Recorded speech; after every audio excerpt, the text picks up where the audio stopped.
पुणे येथील एक महिला आपल्या कुटुंबासह आणि 2 मैत्रिणींसोबत आयुष्यात पहिल्यांदाच तुळजाभवानी देवीच्या दर्शनासाठी आली होती. खाजगी गाडीनं प्रवास करून ही मंडळी मोठ्या उत्साहात आणि श्रद्धेनं मंदिराच्या परिसरात पोहोचली. गाडी पार्किंगमध्ये लावून अनवाणी पायानं मंदिराच्या मुख्य गाभाऱ्याकडे जात असताना त्यांना अशा दृश्याचा एका सामना करावा लागला ज्याची त्यांनी स्वप्नातही कल्पना केली नव्हती. मंदिराच्या मुख्य प्रवेशद्वाराजवळ पोहोचण्यापूर्वीच रस्त्याच्या कडेला प्रचंड कचऱ्याचे ढिगारे त्यांना दिसले. त्या कचऱ्यात केवळ घाण नव्हती तर भाविकांनी अत्यंत श्रद्धेनं देवीला अर्पण केलेल्या परड्या, देवीचा नैवेद्य आणि पूजेचे साहित्य असलेले टोपले अक्षरशः भंगारासारख्या फेकून दिल्या होत्या. ज्या परडीला भाविक कपाळाला लावतात ती परडी कचऱ्यात लोळत होती.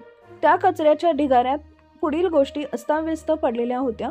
देवीचे लहान मोठे फोटो, देवीला अर्पण केलेल्या साडी चोळीचे खण, भाविकांच्या श्रद्धेचे प्रतीक असलेल्या कवड्यांच्या माळा, सुकी फुले आणि इतर पूजेचं साहित्य.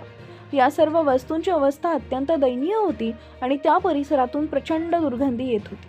काही वेळापूर्वी ज्या वस्तू देवासमोर मनोभावे अर्पण केल्या होत्या त्या अवघ्या काही मिनिटात कचरा कुंडीत कशा पोहोचल्या हा प्रश्न त्या महिलेला पडला. हे संतापजनक दृश्य पाहून त्या महिलेनं आपला मोबाईल काढला आणि या संपूर्ण प्रकरणाचं चित्रीकरण केले. तिनं हा व्हिडिओ सोशल मीडियावर पोस्ट केला जो काही वेळातच देशभरात व्हायरल झाला. या व्हिडिओमध्ये तिने आपला संताप व्यक्त करताना म्हटले की यापुढे मी कधीच तुळजापूरला येणार नाही.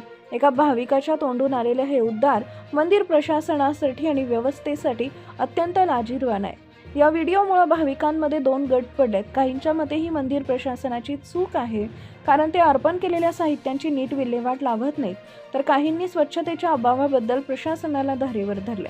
देवाला तरी लाजा मूर्खांनो, अशा संतप्त कमेंट्स या व्हिडिओवर येतात. ही घटना केवळ एका अस्वच्छतेची नसून ती लोकांच्या धार्मिक भावनांशी निगडीत आहे.